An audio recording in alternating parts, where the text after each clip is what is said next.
हर हर महादेव। जय सनातन। जय शिव महापुराण। हम शिव महापुराण का विद्वेश्वर संहिता में जो प्रकृति में महादेव की कृपा से हमारा निर्माण कैसे हुआ, शिवलिंग कैसा प्रकट हुआ और उसी का आधार क्या है, ये सब हम लोग धीरे धीरे समझ रहा है। ये महाज्ञान महादेव शिव महापुराण का द्वारा हम लोग को दे रहा है।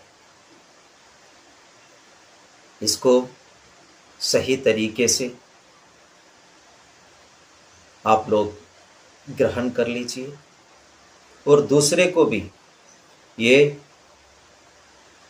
शिव महापुराण सुनाना और सुनने के लिए शेयर कर दीजिए। और ये शिव महापुराण आप लोग तक पहुंचाने के लिए विश्वस्तरीय सनातन महासभा बहुत बड़ा कार्य कर रहा है। इसके लिए विश्वस्तरीय सनातन महासभा का जो चैनल है यूट्यूब का, उसको सब्सक्राइब कर दीजिए और दूसरे तक पहुंचाने के लिए कोशिश कर दीजिए। आने वाला समय भारत के लिए और सनातन धर्मियों के लिए बहुत बड़ा एक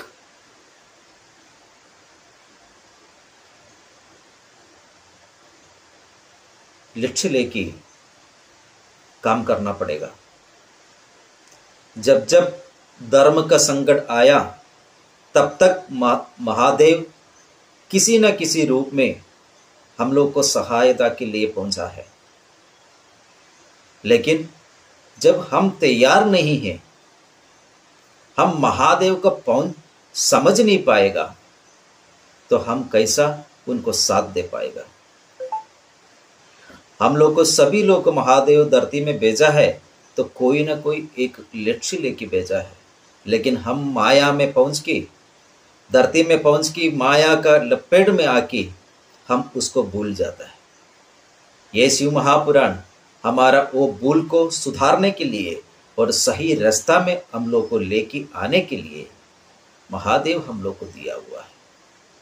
इसके लिए ये शिव महापुराण बहुत ध्यान से और भक्ति से, प्रेम से हर दिन सुनने के लिए कोशिश कर लीजिए। हर हर महादेव। आज हम लोग विद्वेश्वर संहिता का 8वां अध्याय शुरू कर रहे हैं और प्रेम और आनंद और भक्ति क्या है, आज हम लोग और महादेव का चरण में और महादेव का भक्ति में डूबने के लिए सभी लोग का स्वागत है। ओम गजाननं भूतगणाधिसेवितं कवित्वजम्बुबलसारभक्षणम् उमाश्रुतं शोकविनाशकारकं नमामि विघ्नेश्वरपादपङ्कजम्। ॐ कर्पूरगौरं करुणावतारं संसारसारं भुजगेन्द्रहारं सदा वसन्तं हृदयारविन्दे भवं भवानी सहितं नमामि। ॐ नमः शिवाय। ओम नमः शिवाय। ओम नमः शिवाय। पिछले अध्याय में भगवान विष्णु और भगवान ब्रह्मा जी के बीच में जो भी संकट आया, उन लोगों दोनों का क्रोध का शांति करने के लिए महादेव जिस रूप में उन लोग को बीच में आया, और उसका बाद जो जो हो रहा है वो थोड़ा बहुत हम लोग पिछले अध्याय में सुना। आज उसको आगे महादेव कैसा कैसा अपना लीला का रचना करता है, और एक दूसरे को समझाने के लिए आज हम लोग और महादेव का लीला सुन लेते हैं। हर हर महादेव, जय जय महादेव, हर हर महादेव, जय जय शिव शंकर।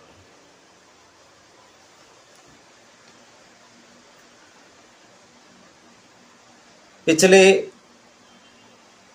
अध्याय में हम सुना विष्णु जी का जो और सत्य वचन का वजह से ईश्वर ने कहा, विष्णु मैं तुम्हारा प्रति प्रसन्न हूं, क्योंकि तुमने ईश्वरत्व को प्राप्त करने की इच्छा रखते हुए सत्य कहा। अतः तुम संसार में ईश्वर तथा समता को प्राप्त होकर मेरे साक्षात्कार को भी प्राप्त करेंगे। आज से तुम्हारी मूर्ति का विभिन्न क्षेत्र में प्रतिष्ठा और उनका पूजन सहित उत्सव होगा। सत्य भाषण के कारण शिवजी विष्णु के प्रति अत्यंत प्रसन्न हुआ और उन्होंने देवताओं के देखते ही अपनी समानता उन्हें प्रदान कर दी।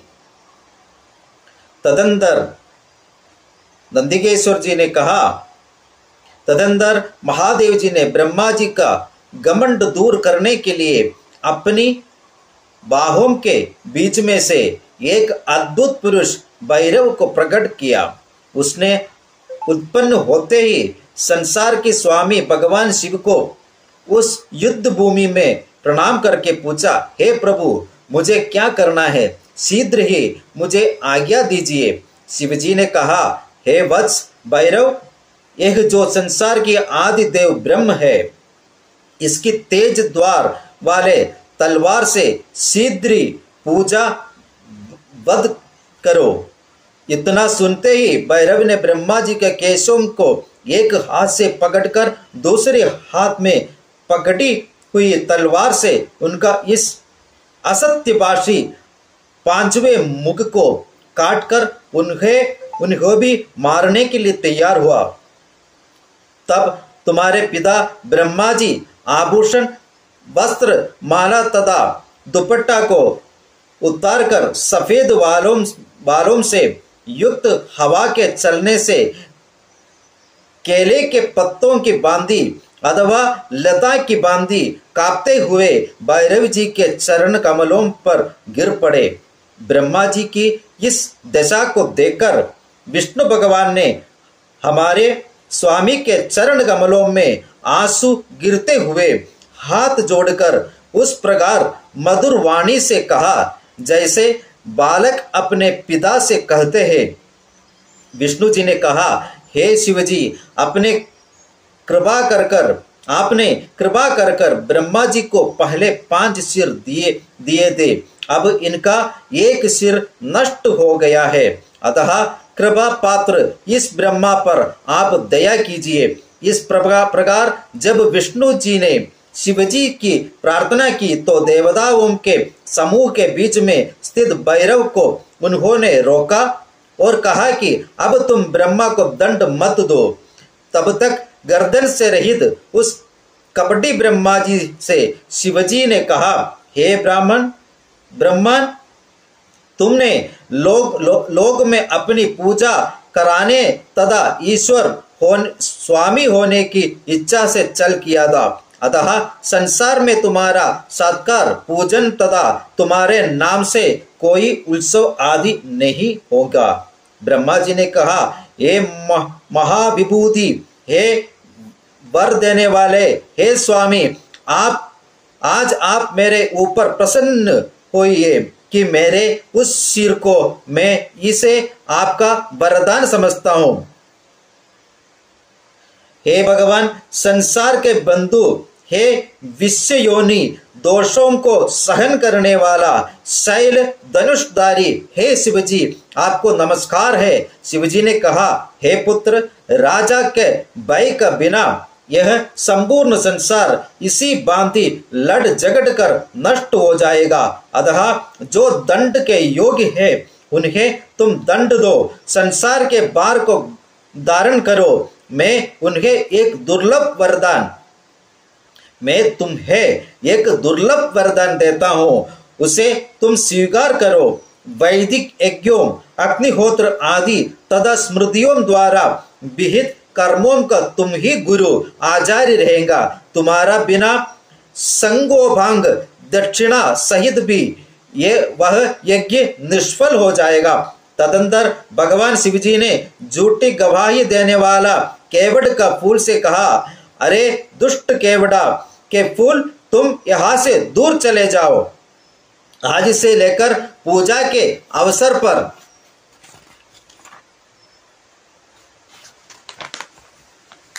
मेरा भी प्रेम तुझ पर रहेगा। भगवान शिव के इस प्रकार कहते कि शिवजी के समीप में रहने वाले देव जातियों उसे केदक पुष्पों को वहां से दूर हटाने लगे। केदक पुष्प ने कहा, हे स्वामी, आपकी इस आज्ञा से मेरा जन्म व्यर्थ हो गया है। अब पुनः आप मेरा अपराध को क्षमा करके मेरे जीवन को सफल कर दे। आपका स्मरण करने मात्र से जानकर किया गया अथवा अनजाने में किया गया सभी प्रकार के पाप नष्ट हो जाता है। ऐसे आपका दर्शन कर लेने के बाद भी मेरे ऊपर मिथ्या भाषण का दोष कैसे रह सकता है। जब केदक ने सभा के बीच में इस प्रकार शिवजी की प्रार्थना की, तब उन्होंने कहा, तुम मेरा धारण करने योग्य नहीं रहे, क्योंकि मेरी वाणी असत्य नहीं हो सकती, किंतु विष्णु आदि मुझसे संबंधित अन्य सभी देवता तुम्हें धारण करेंगे। इस प्रकार तुम्हारा जीवन सफल होगा। मेरे ऊपर की जाने वाला मंडप की रचना में भी तुम्हारा उपयोग होगा। इस प्रकार भगवान शिवजी ब्रह्मा, विष्णु तथा केतकी पुष्प पर कृपा करके सभी देवताओं द्वारा स्तुति किए जाने के बाद सभा में विराजमान हुआ। अतः नवमो अध्याय। नंदिकेश्वर ने कहा, उसी समय वे दोनों ब्रह्मा तथा विष्णु शिवजी के प्रणाम करके चुपचाप हाथ जोड़कर शिवजी के दाहिने तथा बायों भागों में खड़े हो गए।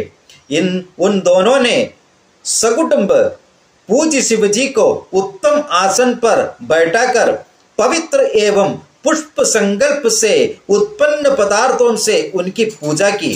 पुरुष के संकल्प से उत्पन्न वस्तु समूह को क्षणिक अथवा चिरस्थायी समझाना चाहिए। उनमें भी देने योग्य से योग्य ये पदार्थ है: हार, नूपुर, केयूर, किरीट मीन्स मगुड़, मणि जड़ित कुंडल, यज्ञोपवीत, उत्तरीय दुपट्टा, माला, रेशमी वस्त्र, रुद्राक्षमाला, अंगूठी, फूल, पान, कपूर, चंदन, अगर आदि को लेपन, दूब, दीप, सफेद चात, व्यजन, पंखा, ध्वजा, चावर, अन्य अलौकिक उपहारों से जो वाणी, मन तथा संबंधी से परे है। स्वामी के पूजा के योग पशुओं मनुष्यों के लिए दुर्लभ ऐसे पदार्थ को भी भगवान शिव जी को चढ़ाया।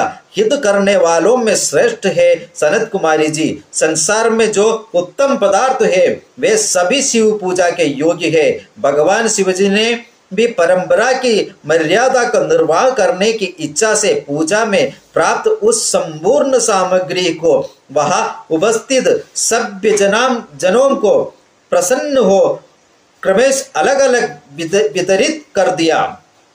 वहां उन वस्तुओं को लेने वाले का महान कोलाहल हुआ। सबसे पहले उसी अवसर पर ब्रह्मा तथा विष्णु ने शिवजी के पूजा की। भक्ति को बढ़ाने वाला शिवजी ने प्रसन्न होकर ब्रह्मा एवं विष्णु से कहा, तुम दोनों प्रसन्न रहो। शिवजी ने कहा, हे पुत्रों, इस महादिन में तुम लोगों द्वारा की गई इस पूजा से मैं आज प्रसन्न हूँ। तभी से यह दिन पुण्य को देने वाला सब दिनों में श्रेष्ठ है। एक शिवजी के प्रिय तिथि शिवरात्रि के नाम से सुप्रसिद्ध है। इस दिनों जो शिवलिंग अथवा शिव मूर्ति को पूजा करेगा वह पुरुष संसार की स्थिति पालन तथा संहार करने में समर्थ हो जाता है। शिवरात्रि के दिन जो पुरुष जितेंद्रिय होकर 24 घंटा निराहार रहकर यदा विधि तथा यदा शक्ति वंचना रहित भगवान शिव की पूजा करेगा वह वर्ष भर मेरी पूजा करने पर जिस फल को पाता है उस संपूर्ण फल को वह शिवरात्रि के दिन विधि पूर्वक मेरा पूजन करने से प्राप्त कर लेता है।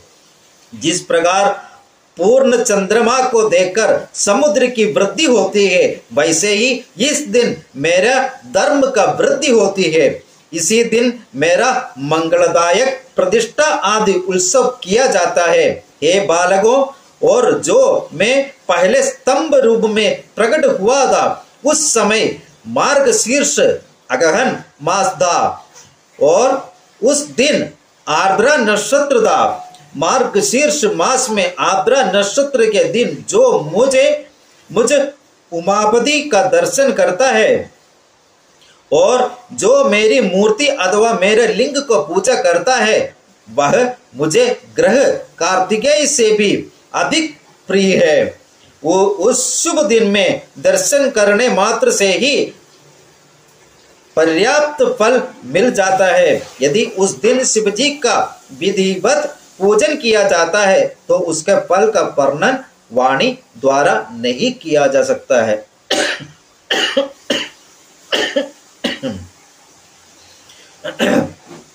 आप दोनों की इस युद्ध भूमि में जो मैं इस लिंग देह से प्रकट हुआ इस कारण वह आज से लिंग स्थान कहलाएगा। हे पुत्रों, जो यह आदि एवं अंत रहित स्तंभ है वह संसार के प्राणियों के दर्शन एवं पूजन के लिए अनुमात्र बहुत छोटा हो जाएगा। वह लिंग भुक्ति तथा मुक्ति का साधक होगा। इसके दर्शन स्पर्श एवं ध्यान करने मात्र से प्राणी जन्म और मरण का बंधन से छूट जाएंगे। जो यह लिंग इस स्थान पर अग्नि पर्वत के समान प्रकट हुआ था,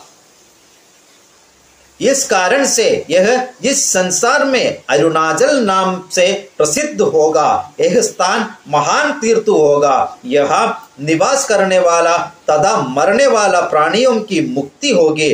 यह स्थान रथ यात्रा उत्सव तथा कल्याणकारक होगा और मनुष्यों की निवास योग्य होगा। यह किया गया जब तब हवन दान करोड़ गुना फलदायक होगा। हमारे सभी क्षेत्रों में से एक क्षेत्र उत्तम होगा। इस क्षेत्र में आगार मेरा स्मरण करने मात्र से प्राणियों की मुक्ति हो जाएगी। इस कारण यह शुभ क्षेत्र महान तथा अत्यंत शोभित होगा। सभी कल्याणों से पूर्ण और सभी को मुक्ति देने वाला होगा। जो इस लिंग में मुझे लिंगेश्वर का पूजा करेंगे उस सालोक्य सामिप्य सारूप्य सृष्टि और सायुज्य मुक्ति अपने अपने कार्य के फल स्वरूप प्राप्त हो जाएगी। आप लोग भी संपूर्ण मनोरथों को प्राप्त कर लेंगे। नंदिकेश्वर ने कहा। इस प्रकार भगवान शिवजी ने विनम्र भाव से सिद्धि ब्रह्मा और विष्णु पर अनुग्रह करके उनके युद्ध में जो फल सैनिक आपस में लड़कर मर गए थे उन सबको अमृतधारा रूपी अपनी शक्ति से जिलाकर उड़ा दिया और उन दोनों आज्ञानता तथा वैर के दूर करने की इच्छा से दोनों से कहा, सफल सगुण तथा निष्कल निर्गुण वेद से मेरे दो स्वरूप है। मेरे अतिरिक्त और कोई ईश्वर नहीं है, अतः उनके दो स्वरूप नहीं हो सकता। मैंने पहला स्तंभ रूप और उसके बाद मूर्तिमान रूप धारण किया। इसमें जो निष्कल है और ब्रह्म रूप है और जो ईश रूप है वह सफल है। मेरे ये दोनों रूप सिद्ध है, ये दोनों रूप और किसी के नहीं हो सकते। इसलिए तुम दोनों अथवा दूसरों को भी ईश्वरत्व की प्राप्ति नहीं हो सकती। तुम दोनों ने जो अज्ञानवश अपने के ईश मान लिया, यही आश्चर्यकारक हो गया। उसी का दूर करने के लिए मैं तुम्हारी इस रणभूमि में प्रकट हुआ। अब तुम दोनों अपना अभिमान छोड़कर मुझ ईश्वर में अपनी वृद्धि लगाओ। मेरी कृपा से संसार में सभी प्रकार के भाव प्रकट होते हैं। मुझ गुरु के वचन तुम्हारे लिए बार बार प्रमाण है। इस गुप्त ब्रह्म तत्व को तुम लोगों की प्रति प्रेम होने के कारण मैं कह रहा हूँ। मैं ही परब्रह्मा हूँ, मैं ही स्वरूप कल सगुण और अकल निर्गुण है। ब्रह्मा होने के कारण मैं ईश्वर हूँ और मेरा कार्य समस्त चराचर सृष्टि के प्रति अनुग्रह करना आदि है। हे ब्रह्मा विष्णु सर्वव्यापी होने से तथा संसार की वृद्धि करने वाले होने से मैं ब्रह्मा हूँ। हे बालकों, सब में समान भाव रखना तथा सर्वत्र व्यापक होने के कारण मैं आत्मरूप हूँ। संपूर्ण जीव आत्मा रूप नहीं है, वे केवल जीव है, इसमें कोई संदेह नहीं है। अनुग्रह से लेकर सृष्टि के अंत तक ये पांच संसार का कृत्य है। मेरे में ईश्वरत्व है, अतः यह सब कार्य मेरा अतिरिक्त और किसी का नहीं है। सर्वप्रथम ब्रह्मा का ज्ञान कराने के लिए ही मेरा निष्कल रूप प्रकट हुआ। इसी कारण मैं अज्ञता रूप से रहता हूँ। तुम दोनों को दर्शन देने के लिए मैंने अपना सगुण इस रूप तत्काल धारण किया। मेरे इस रूप को तुम लोग सगुण समझो और मेरा एक जो स्तंभ रूप है यह ब्रह्मा का बोधक है।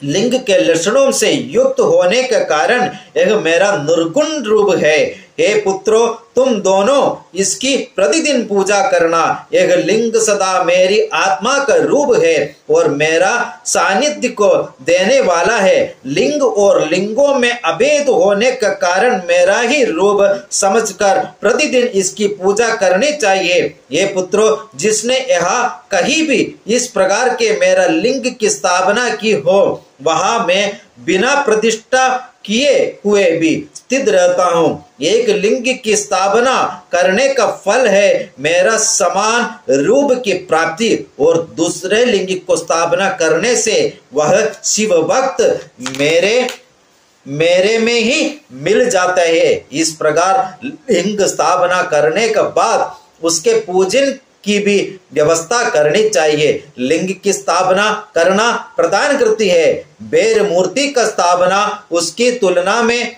गौण है, क्योंकि बेर की स्थापना करने पर भी यह स्थान पुण्य क्षेत्र नहीं कहा जा सकता है।